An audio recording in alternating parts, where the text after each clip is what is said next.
Well, hey guys, I hope you can hear me because I really am going to just power through these pages and try to get them done. So I figured I'd stream just because I've been watching Doug Naples' channel. He's been streaming every day practically, and I'm like, what? I need to catch up.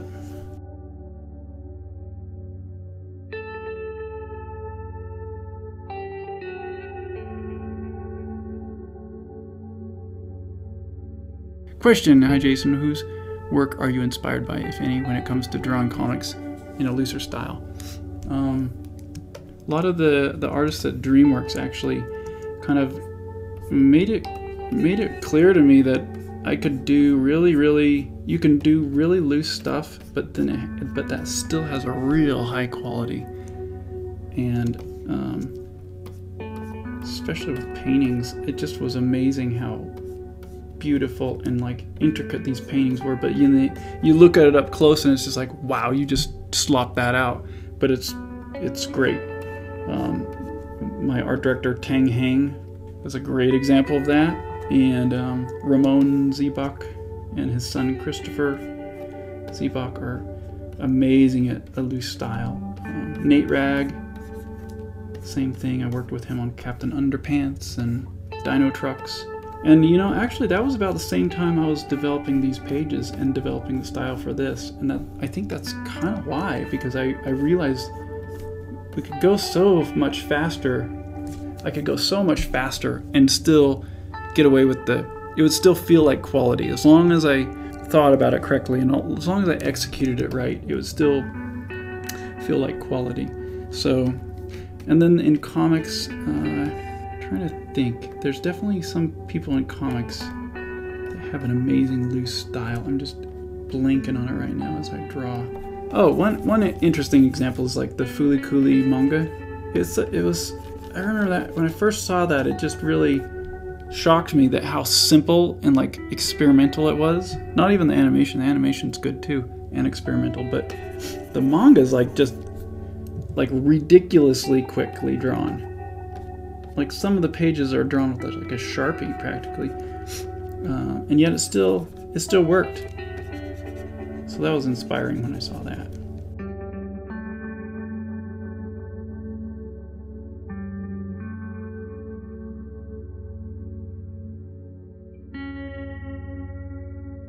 Question: I'm making a comic, but to fit my art to Webtoon size requirements, I have to resize and crop, and it makes my art loose quality. Do you have any suggestions? I would just make them bigger. Just focus on your pages and make them big and big quality, and then everything, as long as you're shrinking stuff down, it shouldn't make it look sloppier. It should make it look slightly tighter. That would be my suggestion. But it's kind of hard to make it work really nicely on Webtoons if your focus is a book. So there's just some things you just gotta kind of like deal with. Not to mention they don't really reward quality art as much as they reward speed and the amount of content. So, but that doesn't mean you shouldn't do quality. I think you should do quality.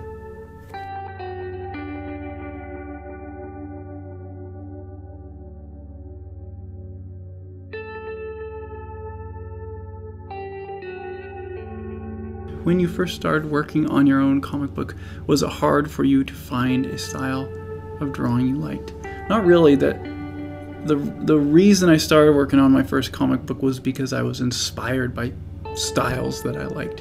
And that's what drove me to want to be a comic artist, was being inspired. So, and my comic style is really just kind of a combination of all styles I have been inspired by. So yeah. Another question: have you ever made a story like a one-shot that tells the story visually? Yeah, I just actually did one called Scribbles. I released it to my patrons, and it was all visual.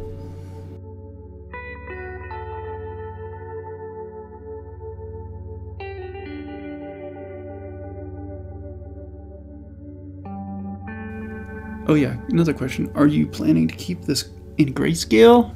Looks that way. I'm planning on it, yes.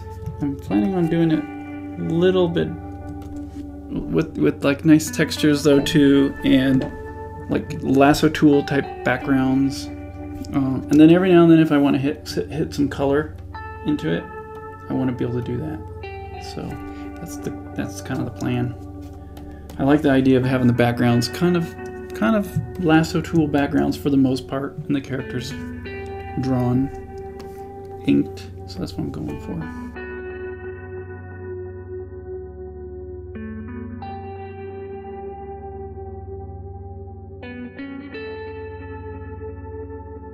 Question, you said it's Phobos, so are you redrawing some panels, some pages, or are you starting over completely with new story compositions, etc.? Yes, I'm completely redoing it. I redid the old version as much as I could, and back in like 2009 or something, when I decided to stop working on it, the story was just not. It wasn't working because I had already gone in this direction too far, and so it was just like salvaging everything and then redrawing pages. And like the 5th issue, which wasn't in the original trade paperback that I released, it would have just meant redrawing every page to make it work. And so each issue had more and more pages redrawn basically. And so I figured I need to just start over. And so I rewrote it several times, start to finish. And I finally settled on this version of it, the story of this version of it. And I really fell in love with it. But I realized it would be a kind of like almost like a lifelong project where I just keep releasing issues of it every now and then, because it's so big and long. And it could go on forever, really, if I wanted to. And so I was hesitant to really have it be my next project, not to mention it's stupid slapstick kind of comedy, not to mention it's black and white. And so I was hesitant, but I was inspired one month while I was working, while I was in LA, and I did about 100 pages of thumbnails, and then I started executing, like drawing them and sketching them and cleaning them up, and there was about 50-60 pages completely finished.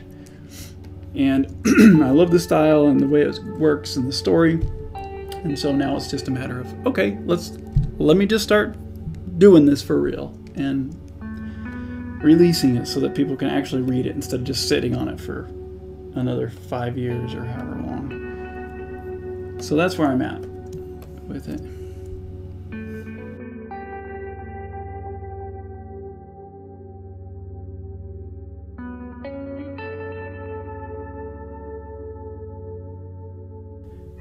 I don't know if I ever told you guys this story, but when I used to do storyboards, I worked in storyboards for about 6 years for commercials and stuff. There was this one director that kept hiring me, and I couldn't figure out why he would hire me. And one day he was just like,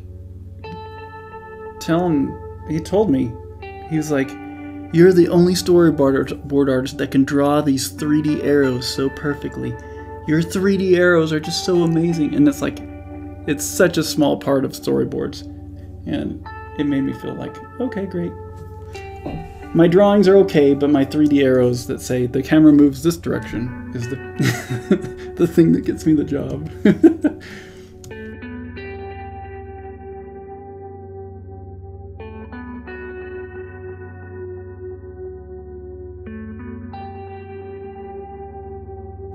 Alright, there you guys go. A little preview of the first, not the very first pages, but a preview of some of the first pages of the new Phobos. No, the right side is not done. It's just still kind of like a loose painting that I'm going to try to clean up. Anyway, I think I'm going to call it quits for this stream. I thank you guys for joining me, and thank you for the questions, and I sure do appreciate you guys subscribing and watching and following and communicating with me, because I'm sitting here by myself in my office and sometimes it gets lonely. And if you guys want to support this or read this comic as it comes out, then please become patrons. I'm going to be releasing this comic as a patron-only comic, so that will be the way to read it until it comes out in book form. yeah, that's it, guys. So that's it for now. See you guys